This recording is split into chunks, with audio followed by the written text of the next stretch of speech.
Kita mulai, Bapak, Ibu-Ibu, MC3, untuk acara kita selanjutnya adalah tausiah kesehatan bersama Prof. Saifur Rahman. Nah, tema hari ini adalah tips merawat jantung di era dan pasca pandemi COVID-19. Ini saya baca di bawahnya ini yang membuat saya terharu nih. Didedikasikan terutama untuk anggota MC3, jadi terharu saya, Prof. Luar biasa nih Prof. Saiful ini. Bapak Ibu-Ibu, karena ini dedikasi untuk kita, ayolah kita hadir semua Bapak Ibu-Ibu untuk menyimak, memperhatikan. Ini ilmu ini kan mahal ya dalam kondisi COVID seperti ini, dan apalagi kita juga para komorbid gitu, sehingga ini penting sekali untuk kita simak apa yang akan dijelaskan oleh Prof. Saiful. Bapak Ibu, nanti kita akan tetap berakhir pukul 9 ya, 1 jam ya, tetap 1 jam ini kita tadi maju 15 menit, karena mumpung daripada kita keluar lagi dari Zoom, mendingan tetap bertahan dan kita lanjutkan di acara ini langsung dengan Prof. Saiful. Moga Prof. Saiful, kami persilakan untuk presentasinya. Terima kasih Pak Kadot. Assalamualaikum warahmatullahi wabarakatuh. Alhamdulillah kita pagi ini Allah karunia kesehatan, waktu luang untuk sama-sama berdiskusi berkaitan dengan COVID. Setelah kita tadi mendengarkan tausiah dari Ustadz, ini kita ngobrol tentang bagaimana COVID ini kita hadapi. Saya oleh Pak Dar dikasih materi tentang vaksin, tapi saya pikir saya mungkin lebih umum menjelaskan dulu bukan hanya sekedar vaksin, tapi bagaimana merawat jantung ini di era COVID dan bahkan nanti insya Allah ke depan setelah pandemi selesai. Semoga Allah segera cabut pandemi ini. Bapak Ibu sekalian, pembicaraan saya pagi ini saya mulai dengan apa itu COVID, kemudian penyakit jantung yang berhubungan COVID itu apa saja, bagaimana kok bisa kena sakit jantung mengenai COVID. Kemudian bagaimana merawat jantung di era pandemi, kemudian bagaimana pentingnya protokol COVID, zikir, doa, dan upaya-upaya untuk mencegah penularan, penyebaran, dan sembuh dari COVID. Bismillahirrahmanirrahim, Ibu, Bapak sekalian, ini adalah gambar virus yang mempunyai banyak spike atau banyak taji. Ya, inilah yang nanti mungkin akan kita pembicarakan kenapa COVID ini bisa menularkan dan bermutasi, berubah sifat, sehingga dia bisa diderita oleh orang lebih dari sekali. Bapak Ibu sekalian, apa sih bedanya COVID-19 dengan SARS-CoV-2? SARS-CoV-2 itu adalah jenis virusnya yang merupakan golongan dari virus SARS, yang juga merupakan golongan, jadi SARS, kemudian ada coronavirus di dalamnya yang menyebabkan penyakit mulai dari gejala yang ringan sampai berat. Mohon yang lain nanti bisa di-mute ya. Kemudian jenis coronavirus ini yang dulu pernah menjadi gejala yang cukup berat yang menyebabkan penyakit MERS, cuma tidak ada di kita karena pusatnya di Middle East Respiratory Syndrome di sana di Arab Saudi, dan ada yang dulu pernah kita kenal adalah Severe Acute Respiratory Syndrome yang namanya SARS. Respiratory Syndrome itu di saluran nafas dan parunya ya, sama dengan yang sekarang. Makanya karena familinya sama-sama coronavirus, sama-sama menimbulkan severe acute respiratory syndrome, namanya virusnya namanya SARS-CoV-2 ya. Tipe yang kedua, tipe pertama yang SARS yang bikin heboh di beberapa tahun yang lalu. Itu nama virusnya adalah SARS-CoV-2. Kemudian penyakitnya namanya COVID, dikasih 19 karena munculnya dulu ditengarai di awal di tahun 19. Jenis penyakit ini adalah baru, meskipun apa namanya jenis virusnya kelompoknya sama, tapi karena baru terinfeksi, jadi memang sifat-sifatnya sedikit variannya berbeda dengan yang dulu dalam aspek keluhan maupun gejalanya. Ya, inilah yang membuat dokter-dokter di dunia sama-sama meraba-raba. Ini gejalanya kadang datang dengan sesek, kadang diare, karena cuma demam, mual-mual, dan seterusnya, tergantung organ mana yang menjadi sasaran utama. Dan setiap orang yang terinfeksi virus bisa menyebarkan sampai 2-3 kali penularan kepada beberapa orang yang berkaitan dengan cara penularannya. Bapak-Ibu sekalian, biasanya virus ini memang melalui percikan dahak atau air liur pasien yang atau orang yang membawa SARS-CoV-2. Virus ini diyakini dapat melayang di udara dan bertahan hingga beberapa waktu. Meskipun di awalnya dia bercak, kemudian bercak dahaknya itu bisa sampai 1,5 meter atau 2 meter, tapi juga ditengarai berada di udara. Oleh karena itu juga bahaya. Baik, saya lanjutkan. Virus ini seperti sifatnya, dia itu ketika keluar dari bercak kita, dari droplet kita, dari air liur kita atau ludah kita, itu bisa nempel di mana-mana, nempel di permukaan benda. Dan bahkan kita nggak tahu ini bekas orang mana, batuk dari mana, kemudian menyentuh lewat tangan kita, kemudian tangan kita masuk menyentuh hidung kita, mulut atau mata kita. Kenapa itu? Karena mulut, mata, dan hidung ini adalah punya lendir mukosa yang bisa nempel virus di situ. Bukan kulit luar begini, tapi yang ada lendirnya. Yang berlendir itu adalah mata, hidung, sama mulut yang terpapar keluar. Dan apabila tangan kita menyentuh sesuatu bersalaman atau ada virusnya masuk lewat mulut, akan menjadi diare dan bahkan bisa lewat hidung bisa ke napasan, dan kalau bisa ke mata bisa infeksi mata. Ini kan sama aja seperti itu. Pada dasarnya dia menular dan tingkat penularannya 2,5% sebetulnya apabila dia tidak tinggal serumah. Jadi kalau ada 100 orang berkumpul, maka 2,5 dari mereka atau 2-3 dari mereka tertular.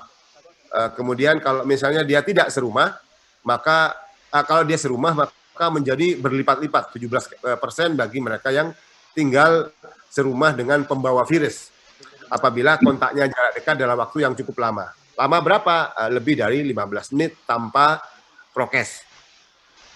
Ini menjelaskan kenapa banyak di antara pasien-pasien saya yang ketahuan belakangan, alhamdulillah saya tidak kena karena saya pakai protokol kesehatan, pakai masker, pakai face shield dan seterusnya. Sehingga menjadi penting nanti ada vaksin tidak ada vaksin, kemudian sakit tidak sakit, itu ada kedisiplinan menjaga protokol kesehatan, pakai masker, jaga jarak, mencuci tangan secara reguler dan seterusnya.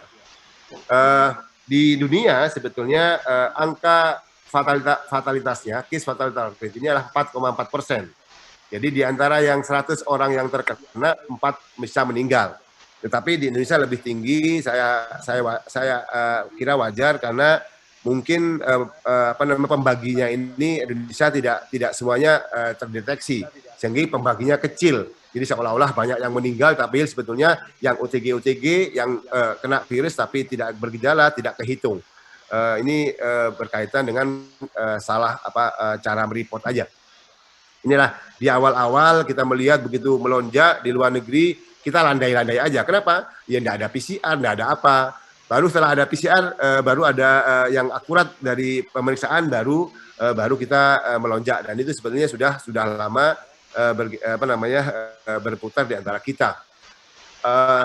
Seorang yang terkena virus ini memang tidak semuanya terinfeksi bergejala, karena virus ini sangat tergantung kepada bagaimana kerentanannya orang per orang.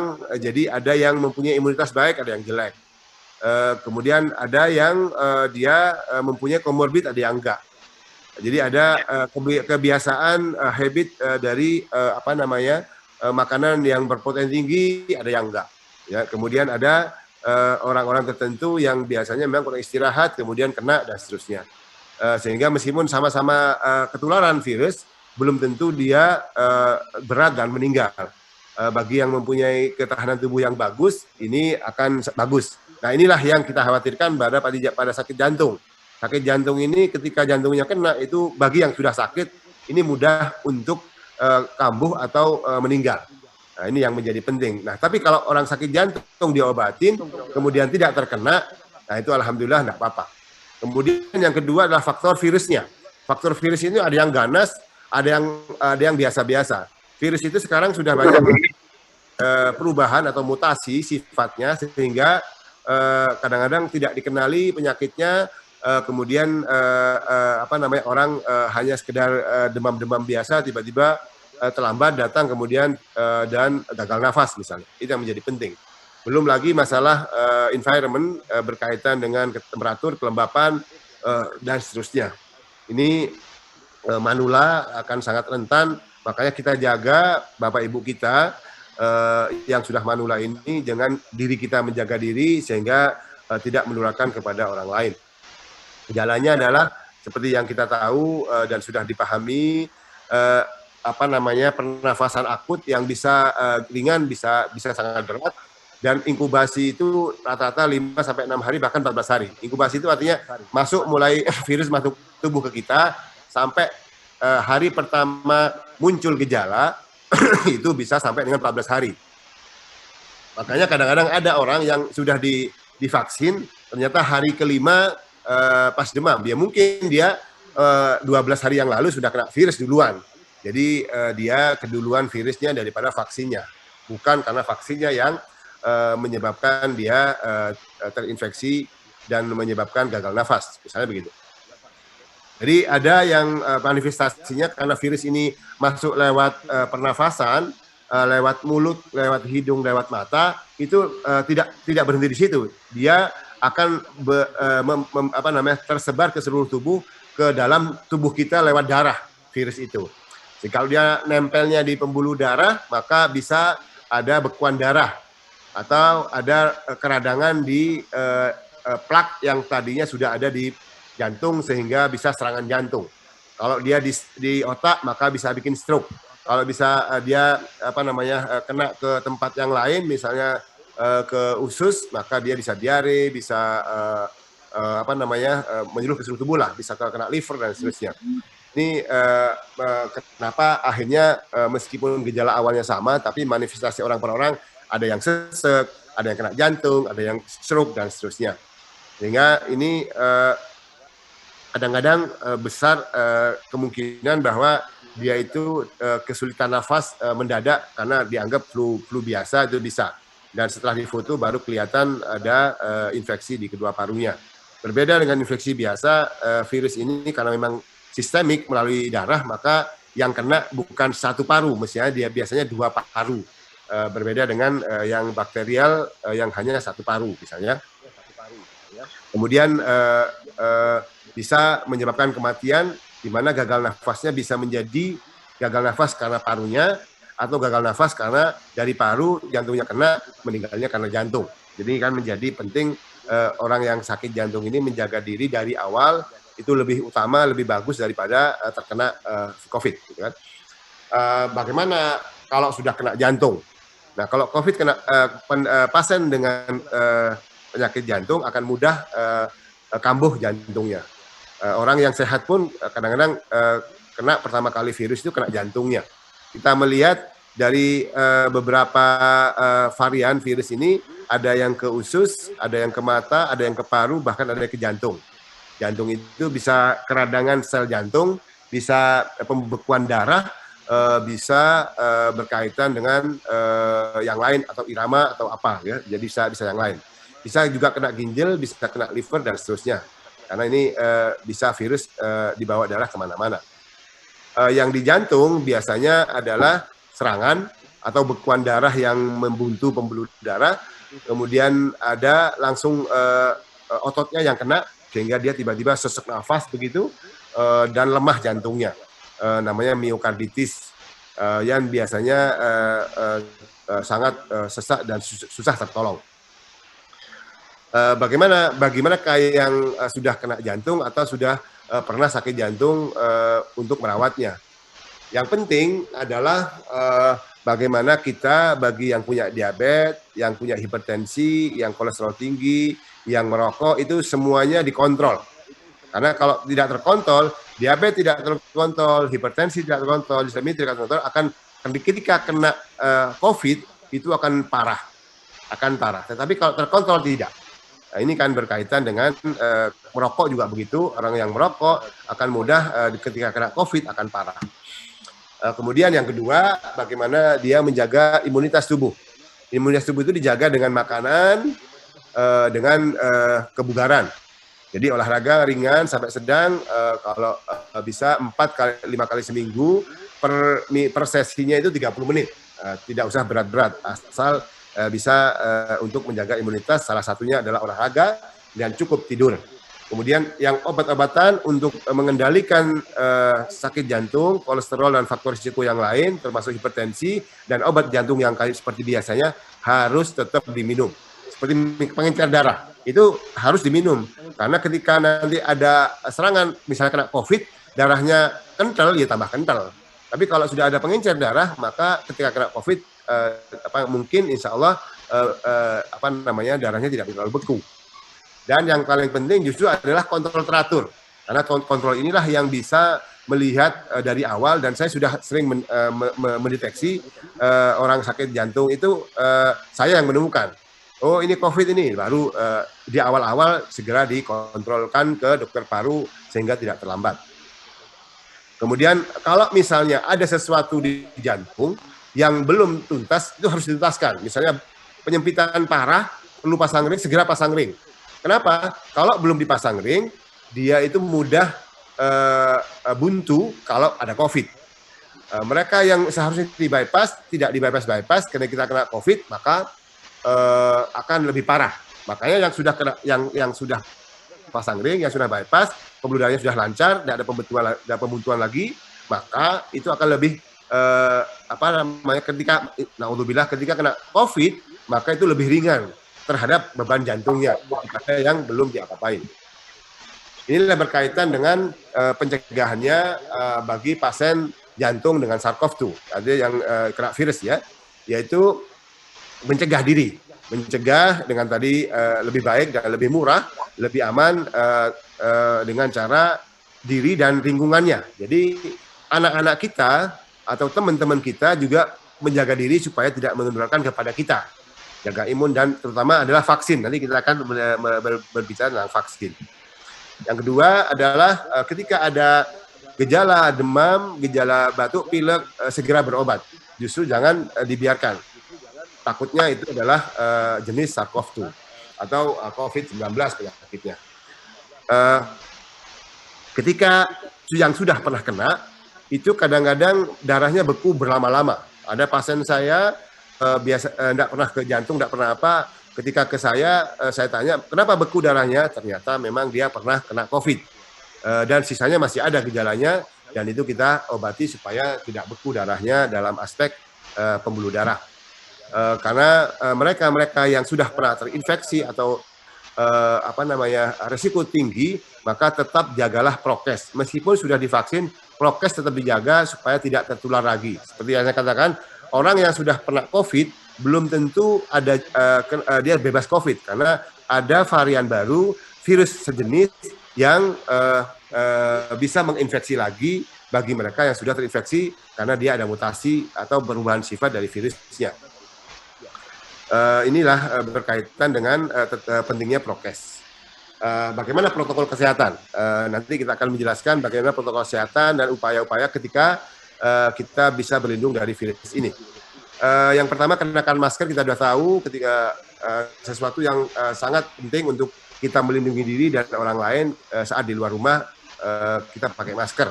Kemudian jangan lupa kalau misalnya dia dari kain harus dicuci dan tidak boleh dipakai lebih 4 jam kalau yang kain harus dicuci.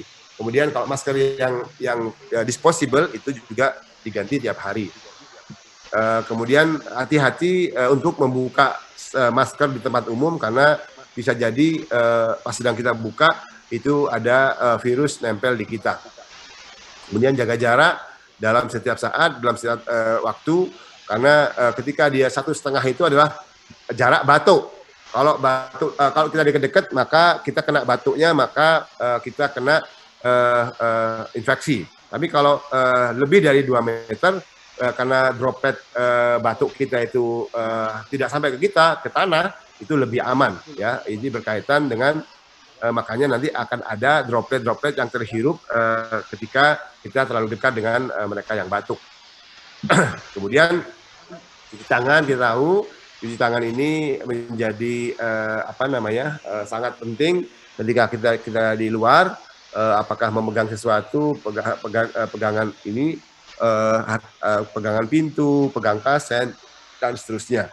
Ya, bayangkan Bapak Ibu, saya menerima pasien sehari bisa 50 sampai 100 pasien, kalau tidak cuci tangan, dan itu bisa memudorotkan. Bisa jadi orang yang sudah penyakitan, kemudian kita pegang, kemudian kita pegang orang lain, berarti kita memindahkan penyakit kepada orang lain. Berarti kita turut berdosa. Nah ini, naudzubillah, kita juga berharap untuk tidak memberikan mudarat kepada orang lain.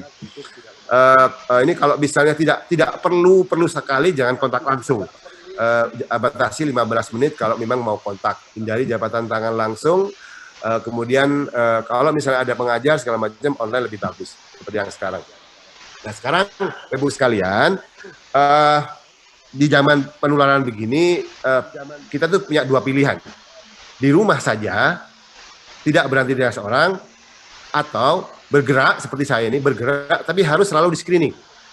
Dulu saya selalu melakukan screening tiap 2 minggu. Tetapi karena dulu pakai antibody karena belum ada vaksin. Pakai antibody, tapi sudah divaksin, maka antibodinya pasti positif. Tidak bisa, bagi yang sudah vaksin, tidak bisa cek antibody, yang dicek adalah swab, antigen atau PCR. Karena kita dengan antigen itu mengidentifikasi virusnya. Kalau antibody, kita mengidentifikasi kekebalannya. Ini makanya kalau kita mau bergerak, screening. Supaya tidak menularkan kepada orang lain. Kalau tidak mau screening, di rumah saja. Nah ini supaya prinsip utama ini bagi mereka harus paham. Atau kalau tidak mau di screening atau mau bergerak, vaksin. Karena nanti minimal melindungi diri dan melindungi orang lain. Ketika dia sudah kena virus, maka dia harus isolasi mandiri supaya tidak menginfeksi orang lain. Kalau dia tanpa gejala. Tapi kalau ada bergejala, lebih bagus dirawat dan jangan sampai telat. Supaya nanti tidak fatal. Kemudian bagi mereka yang sudah kena virus, maka dia boleh berinteraksi dengan orang lain dalam keadaan aman apabila sudah di swab antigen atau swab PCR negatif. Ini tentang vaksin. Bahasan kita bahwa vaksin ini adalah upaya untuk memunculkan reaksi tubuh supaya dia kebal.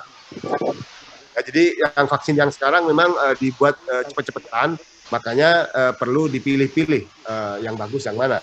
Karena semuanya mempunyai kelemahan dan kerugiannya atau keuntungannya sendiri-sendiri. Jenis vaksin itu macam-macam. Ada virus yang dibunuh seperti SARS-CoV-2 itu yang dilemahkan, inactivated namanya. Virusnya dibunuh, kemudian dimasukkan ke dalam tubuh.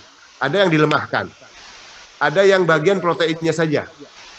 Ada segmennya saja. Supaya semata-mata dia itu masuk ke dalam tubuh, tidak diperbanyak diri, tetapi dikenali oleh tubuh supaya tubuh menghasilkan tentara ketika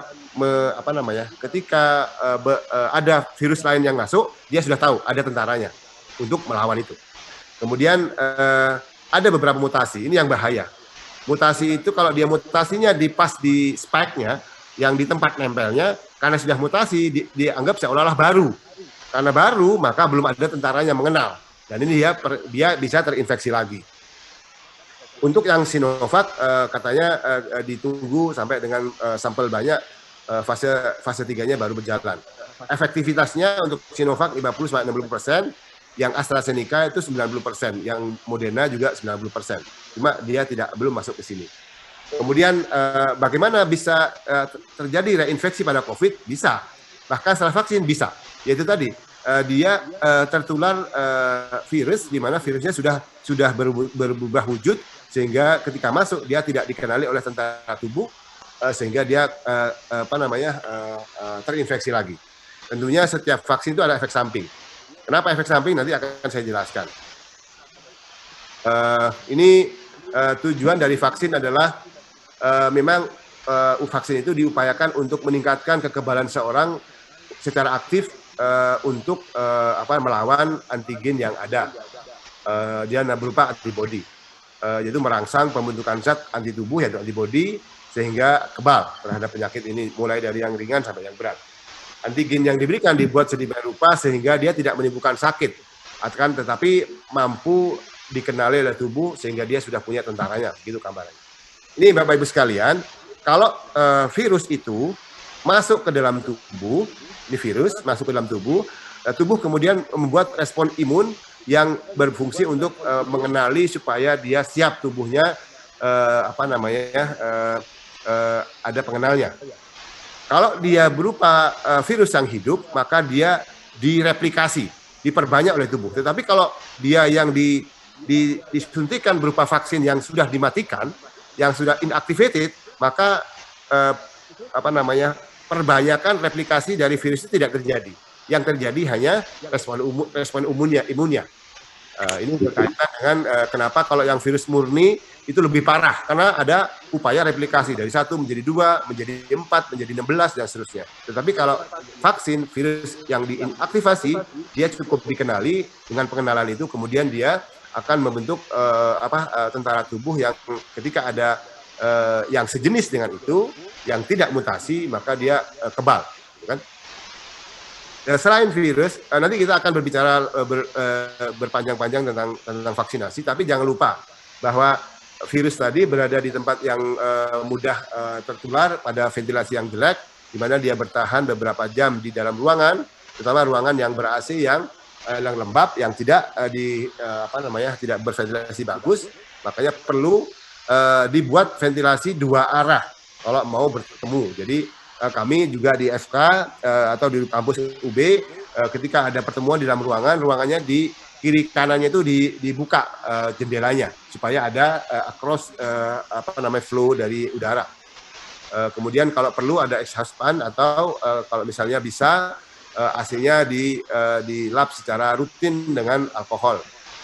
Inilah berkaitan, kalau misalnya ada yang ada AC yang bisa menyerap partikel kecil juga lebih bagus. Ada pembersihan ruangan secara rutin dengan alkohol. Kemudian kita sebetulnya selain ikhtiar yang sudah saya sebutkan tadi, kita sebagai umat beragama ini setelah berikhtiar, kita bagaimana caranya berdoa, ya kan?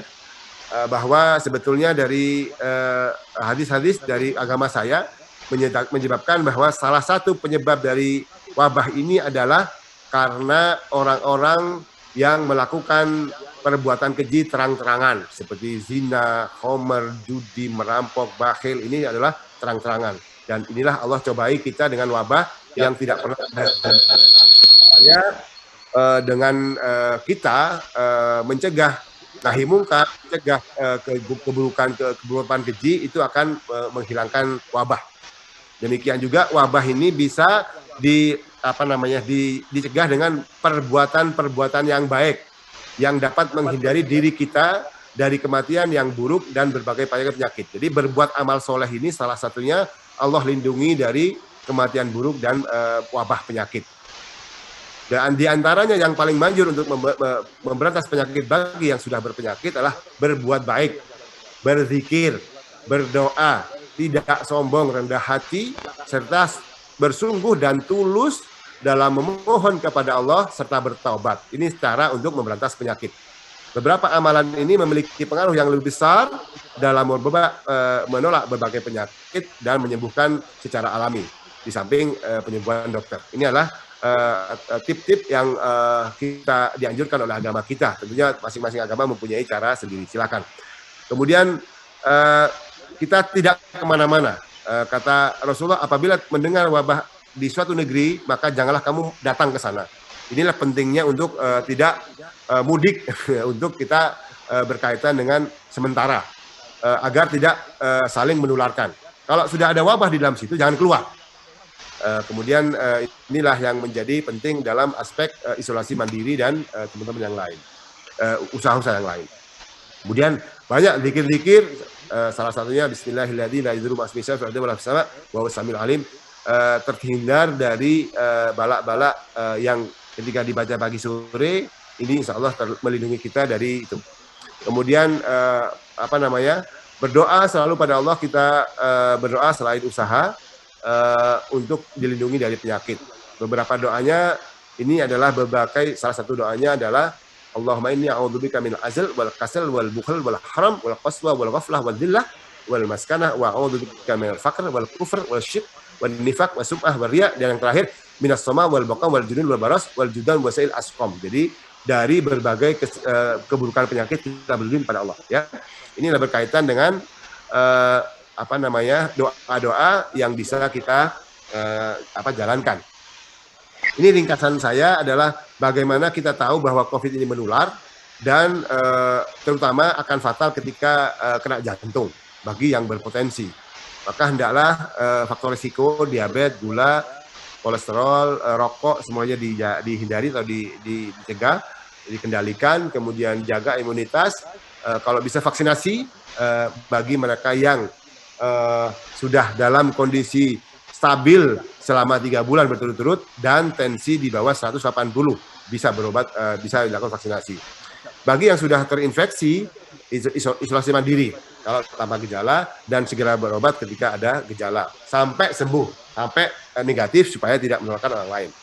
Maka protokol kesehatan, berzikir dan berdoa ini sangat penting dalam hal penularan, penyebaran, penyembuhan dan pemulihan pasca COVID yang terdampak pada orang tersebut. Jadi inilah yang saya terima kasihkan kepada semua yang hadir pada hari ini. Semoga kita mendapatkan lindungan dari Allah Subhanahu wa taala dari wabah ini. Allah berfirman, barang siapa memelihara kehidupan seorang manusia, maka seolah-olah dia telah memberikan kehidupan manusia semuanya.